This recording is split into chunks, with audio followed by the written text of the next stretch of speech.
बिस्मिल्लाहिर्रहमानिर्रहीम। लाखों करोड़ों दुरूदो सलाम मोहम्मद मुस्तफ़ा सल्लल्लाहु अलैहि वसल्लम और आले मोहम्मद पर। मैं हूं उमर दराज गोंदल। आज की बड़ी खबर लाहौर से है और एक खबर तो यह है कि मियां नवाज शरीफ सऊदी अरब पहुंच गए हैं, उन्होंने उम्रा भी अदा कर लिया है, बिल्कुल ठीक है। और लाहौर के अंदर एक तो मुस्लिम लीग नून के मीनारे पाकिस्तान जलसे से राह फरार इख्तियार करने के मुतालिक आपको बताऊंगा। दूसरा, कल मॉडल टाउन में एक मुलाकात हुई थी और वो मुलाकात शहबाज शरीफ और फजलुर रहमान के दरमियान हुई थी। फजलुर रहमान वहां पे आए थे।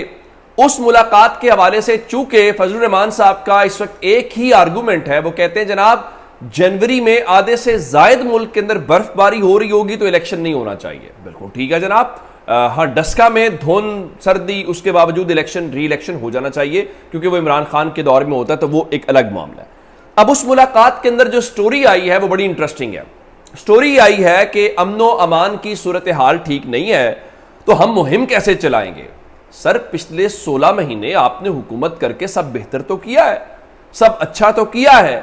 आपने वो जो आज भी शहबाज शरीफ साहब ताजरों के वो मियाँ नईम मीर साहब जो हैं, जिनको इसहाक डार साहब मईशत के डॉक्टर लगते हैं, जो तहरीक इंसाफ के दौर में एहतजाज और शटर ग्राउंड से निकलते ही नहीं हैं, आज वो नारे लगा रहे थे मुस्लिम लीग नून के, तो वो सब जो है आज बता रहे थे कि हमने सियासत कुर्बान कर दी, रियासत बचा ली। अब आपको परेशानी किस बात की है? फिर वो कहते हैं कि अगर देखें जनवरी में इलेक्शन हो तो 90 रोज में इलेक्शन तो नहीं है ना, वो भी ताखीर का शिकार है, तो फिर अगर इलेक्शन एक महीना और आगे चले जाएं तो कौन सा मसला है। तो इसके ऊपर उनका मौसम ठीक हो जाएगा तो इलेक्शन करवा लेंगे। लेकिन मसला यह है कि जनवरी के बाद फरवरी और उसके बाद गर्मी का सीजन शुरू हो जाएगा, तो फिर गर्मी में बड़ी मुश्किल हो जाएगी बाहर निकलने में, वोट डालने में, फिर क्या करेंगे। तो ये तो बड़ा मसला है। अब इलेक्शन कराएं तो कौन से मौसम के अंदर करवाएं। और क्या कहने शहबाज शरीफ साहब के, शहबाज शरीफ ने भी कहा आपके तहफ़्फ़ुज़ात दुरुस्त हैं और इस हवाले से वो अपनी जमात से मुशावरत करेंगे और मुशावरत करके जो है वो आपको बताएंगे। जिसके ऊपर उनका जी ठीक है, आइंदा चंद रोज में एक और मुलाकात करते हैं। असल मामला इस वक्त यह है वो लाहौर का मीनारे पाकिस्तान जलसा है। ये मुस्लिम लीग नून की सियासी जिंदगी का सबसे बड़ा चैलेंज है। मुस्लिम लीग नून को तजर्बा है भाटी गेट का, टकसाली गेट का, फलां गेट का, इस गेट का, उस गेट का। मुस्लिम लीग नून जब जब खुले मैदान के अंदर जलसा करेगी बड़ा मसला हो जाएगा। अब चूंकि उन्होंने मीनारे पाकिस्तान का चैलेंज कबूल कर लिया है, तो मीनारे पाकिस्तान से अगर दूसरे लफ्जों में यह कहा जाए कि मुस्लिम लीग नून भाग गई है, तो मैं आपको बताना चाहता हूं वी न्यूज जनाब अली, अमार मसूद साहब और ये सारे, जिसको बाकायदा मुस्लिम लीग नून का एक डिजिटल मीडिया विंग कहा जाता है, मैं उनकी खबर आपके सामने रखूंगा, फैसला आप खुद कर लीजिएगा। वो ये कहते हैं कि मुस्लिम लीग नून ने 21 अक्टूबर की जलसागाह के लिए 10 से 11 एकड़ का रकबा मुख्तस किया है। 10 से 11 एकड़ रकबे का मतलब मैं आपको बताऊं, ये जो ठोकर न्याज बेग वाला जलसा मुस्लिम लीग नून ने किया है वो तकरीबन इतनी ही जगह के अंदर बनता था। तो इसका मतलब है ठोकर न्याज बेग का जलसे जितनी जगह ही मीनारे पाकिस्तान के ऊपर मुस्लिम लीग नून ने रखनी है। अच्छा, अब चूंकि आपने ऑर्डर्स प्लेस करने हैं, कुर्सियां बहुत कुछ है, तो खबरें तो आ गई। उनके मुताबिक इंतजामिया ने बताया है कि 10 से 11 एकड़ रकबे के ऊपर 25 से 30 हजार कुर्सियों की गुंजाइश होगी, यानी 25 से 30 हजार कुर्सियां लगेगी। ठोकर न्याज बेग के ऊपर मुस्लिम लीग नून का दावा यह था कि 20,000 कुर्सी, लेकिन 20,000 कुर्सी आई जरूर थी, ये मैंने खुद तस्दीक की, लेकिन 20,000 कुर्सी लगी नहीं थी।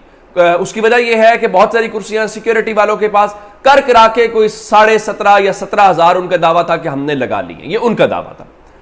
अब यहां पे अगर 25 से 30 हजार कुर्सी आप लगाते हैं तो चले, अगर 25 से 30 हजार लोग कुर्सियों के ऊपर बैठ भी जाएं, उतने खड़े भी हो जाएं, तो 35, 40, 50 चले 60,000 की कर लें, तो जनाब वो जो 10 लाख लोग आपने लाने हैं, वो जो लाखों की तादाद में फकीदुल मिसाल इस्तकबाल करेंगे पाकिस्तान के उस रहनुमा का जो खुद नहीं आ रहा, जो महंगाई का तोड़ लेके आ रहा है, जो खुद नहीं आ रहा मसाइल का हल लेके आ रहा है, वो खुद मसाइल का हल बताएगा। हाँ, उसका भाई वजीर आजम शहबाज शरीफ हो तो वो मसाइल हल नहीं करेगा, वो मसाइल का हल नहीं निकालेगा। उसको वजीर आजम बनाओगे तो मैशत ठीक होगी। हाँ, इसहाक डार उसके भाई की हुकूमत में हो तो मैशत वो ठीक नहीं कर सकता। वो नवाज शरीफ के वजीर आजम बने तो वो मैशत ठीक कर सकता है, अदरवाइज वो ठीक नहीं कर सकता। अब एक तो मामला हो गया ये। उधर ये अगर आप इस हद तक चले गए हैं यानी जिस दिन मुस्लिम लीग नून ने लाहौर के अंदर जलसे मनसूख किए हैं, उस दिन पता चल गया था कि मुस्लिम लीग नून पहले इम्तिहान के अंदर फेल हो गई है। अब अगर वो ये कहें जी हम अपने कारकुनों को एग्जॉस्ट नहीं करना चाहते, अजीब बात है। आप हमेशा कारकुनों का मोमेंटम बिल्ड करते हैं, उनको वार्म अप मैच होते हैं जिस तरह से, और आखिर पे जाके एक फाइनल मैच होता है। अब आप ये कहें कि हमें मौका नहीं मिला तो ये एक अलग बात होगी, फिर आप उसका क्या जवाब देंगे? हाँ ठीक है, ये मुस्लिम लीग नून ने राह फरार पहले लाहौर में जलसों से की, अब अमली तौर पे मीनारे पाकिस्तान जलसा फिर जलसा नहीं है, आप उसको कॉर्नर मीटिंग कह ले, आप उसको वर्कर्स कन्वेंशन कह ले, आप मीनारे पाकिस्तान का एक हिस्सा मुख्तस करके एक हिस्सा भी शायद उसको कहने वाली बात नहीं होगी, वो करना चाहते हैं, बिस्मिल्लाह। अब आपको एक और मामला, आज सुबह बताया था कि चंद रोज पहले जो शहबाज शरीफ की गाड़ी को रोका गया, मुकदमा दर्ज हुआ, पुलिस की मुद्दत में मुकदमा दर्ज हुआ, और शहबाज शरीफ साहब तो बता रहे थे, मसाइल वो बयान कर रहे थे और हमने उनको चाय पिलाई है।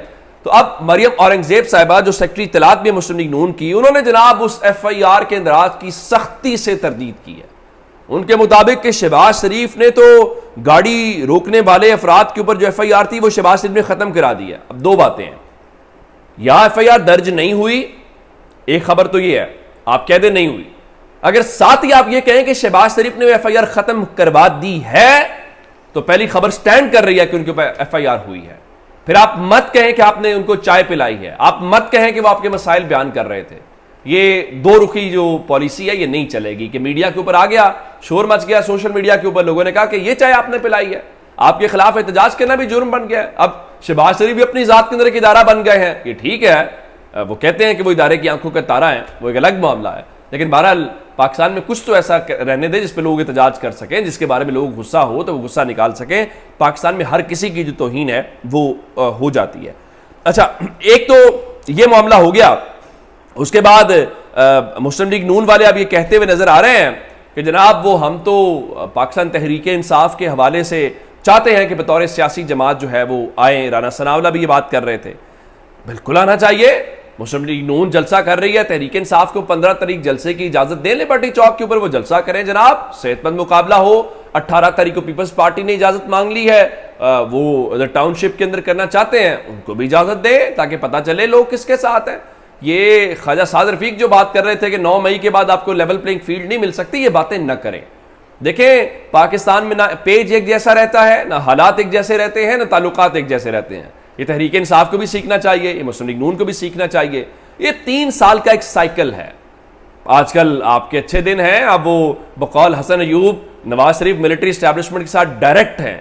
पाकिस्तान में हर कोई डायरेक्ट होता है, लेकिन मसला ये है कि जब डायरेक्ट से बात कहीं और चली जाती है।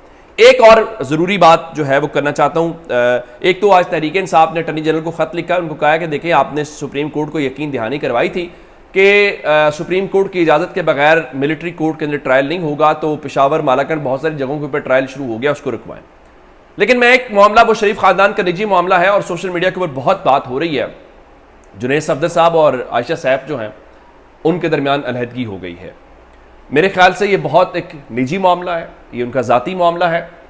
जुनैद सफदर साहब ने इसके ऊपर अपने ट्विटर, अपने इंस्टा अकाउंट के ऊपर उसकी तस्दीक करके कहा है कि हमारी प्राइवेसी का एहतराम किया जाए, और उन्होंने अपनी जो साबिका लिया है उनके लिए नई ख्वाहिशात का इज़हार किया। मेरे ख्याल से इस्लाम में तलाक जो है वो एक इंतहाई नापसंदीदा अमल है, और किसी की निजी ज़िंदगी को ज़ेर बहस लाना कोई काबिल तारीफ़ चीज़ नहीं है, और हमारा दीन हमें पर्दा पोशी का हुक्म देता है। हमें सबको सीखना चाहिए, मुस्लिम लीग नून को भी सीखना चाहिए कि इमरान खान की इद्दत को लेके, निकाह को लेके, जमाइमा को लेके, फ़लाँ इन सब बातों का कोई फ़ायदा नहीं है। उन्होंने गलत किया, वो तब कहते रहे गलत करते हैं। मेरे ख्याल से अब इस चीज़ के ऊपर एहतराम होना चाहिए, और हमें दुआ करनी चाहिए कि हर जो इस किस्म के घरों के अंदर परेशानी है वो ऐसी परेशानी अल्लाह ताला सबकी दूर करे। अपना बहुत सा ख्याल रखिएगा। खुदा हाफिज़।